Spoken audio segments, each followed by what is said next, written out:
kulanti wacan oo wanaagsan daawadayaal idil ahaantii ma ku soo dhawaada waa barnaamijka sportska ee alaabad uga barateen Gadid Media Production. Gadid Media Production wuxuu idin soo tabiyaa ciyaaraha alaaba ka dhaca degmada Balad Xawo waa sportski iyo Gadid Media Production.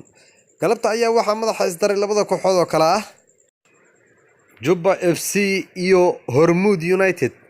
waa labada kooxood oo ka soo wada baxa isku xaafadda sideedad ay ka soo wada baxaan South Sudan.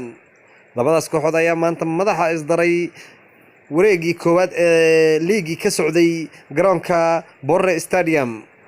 ciyaartaas oo ku soo gabagabowday eber ay isla dhaaf waayeen row ayaa ciyaar aad iyo aad u xiiso badan waxay soo bandhigeen labada kooxoodba. kooxda Hormuud laga weerar badnaa oo kooxda Jubba maanta ay faa'iidooyin badan iska qasaarisay. Hormuud oo ayaduna aad iyo aad aan dadaalkeeda yarayn ayaa waxay soo bandhigtay ciyaar cajiib oo aad loola yaabay.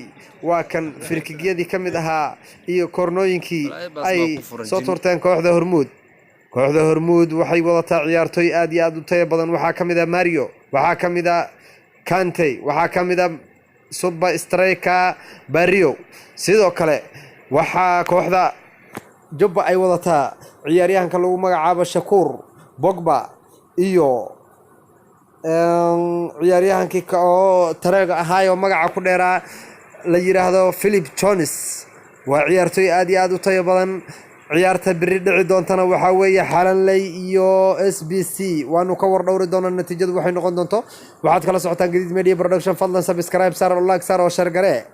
waxaad kala socotaa Gadid Media Production.